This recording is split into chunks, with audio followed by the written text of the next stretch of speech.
안녕하세요. MD 굴통입니다.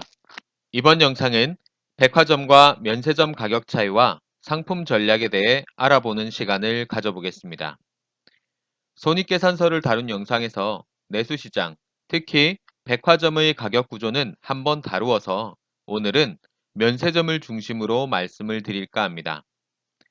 2019년부터 국내에도 입국장 면세점이 도입되긴 했지만 면세점은 기본적으로 출국자를 대상으로 만들어졌습니다.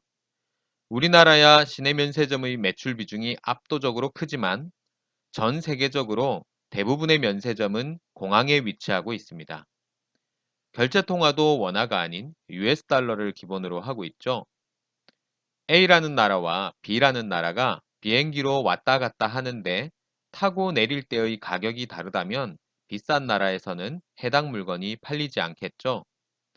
때문에 글로벌 브랜드는 나라에 관계없이 면세점 가격을 같은 가격으로 맞추어 놓습니다. 스위스 시계와 같이 원산지의 경우 좀 더 저렴하죠. 대부분의 나라에서 면세점의 결제 통화는 내수에서 사용하는 통화와 같습니다.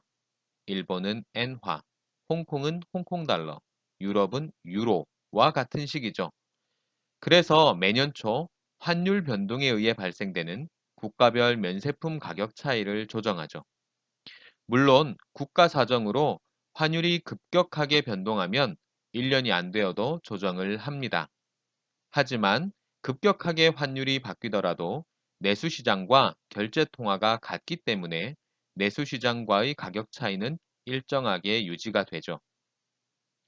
우리나라의 경우 내수시장과 면세시장의 결제 통화가 다르기 때문에 급격하게 환율이 변동되는 경우 내수시장과 가격 문제가 발생합니다. 달러의 가치가 급격하게 올라가는 올해 초와 같은 경우는 면세점에서 판매하는 달러 가격이 변화가 없어도 달러 자체가 비싸져서 백화점보다 가격이 비싸지는 상황이 발생하죠.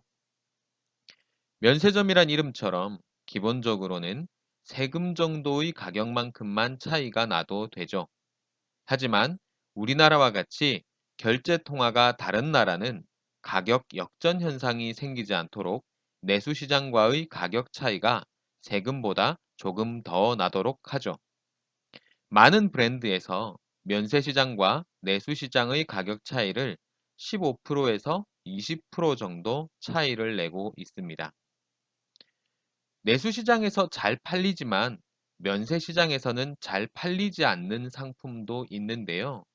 주로 가성비가 좋은 상품일수록 그런 경향이 강합니다. 제가 좋아하고 응원하는 화장품 브랜드인 제이 브랜드가 그런 케이스였습니다. 내수에서 잘 팔리는 가격을 만들기 위해 이익률을 낮추다 보니 면세시장에서는 내수시장 대비 15% 수준의 가격차를 만들 수 없는 거죠.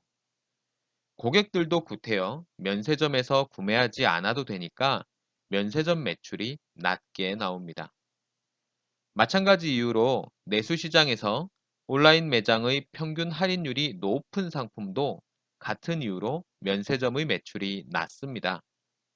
각종 쿠폰이나 적립금 등이 붙어서 정가 대비 할인율이 높은 상품은 면세점도 마찬가지의 할인율이 적용되어야 합니다. 600불밖에 되지 않는 면세 한도를 가격 차이가 나지 않는 상품을 위해 사용하지 않죠.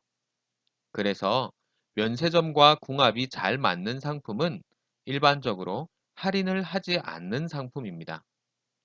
대개의 럭셔리 브랜드가 아주 특별한 상황이 아니고서는 할인을 잘 하지 않으니 면세점과 같이 가격 차이가 메인 경쟁력인 시장에서는 큰 힘을 발휘하죠.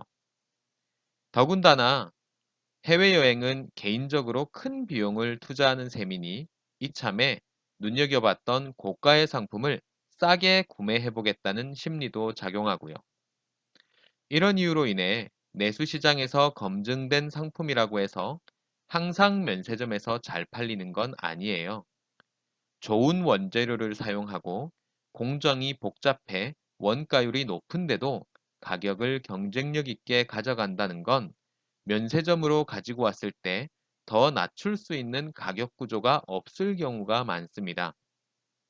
이런 경우 규모의 경제를 이용하여 단가를 더 낮출 수 있다거나 유통 마진을 파격적으로 낮추거나 인건비나 운송비 등 브랜드가 부담하는 비용을 낮추는 등 가격을 더 낮추기 위한 전략을 사용할 수도 있고 더 좋은 원재료를 쓰거나 가치를 더하는 콜라보레이션을 하거나 해서 같거나 비슷한 가격인데 더 좋은 상품을 단독으로 공급받는 전략을 사용할 수도 있죠.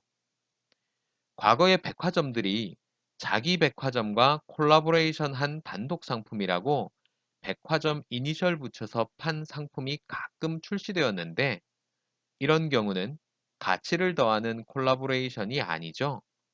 안 하니만 못한 결과를 초래하는 경우가 많습니다. 진짜 고객 관점에서 가치가 더해져야 하겠죠. 가격을 주된 경쟁력으로 삼는 온라인 매장이라면 신규 브랜드를 조사하실 때 같은 방법으로 적용해 볼 수 있겠습니다. 이번 영상에서는 내수시장과 면세시장의 가격 차이와 상품 전략에 대해 알아보았습니다. 구독과 좋아요는 좋은 컨텐츠를 만드는데 큰 힘이 됩니다. 고맙습니다.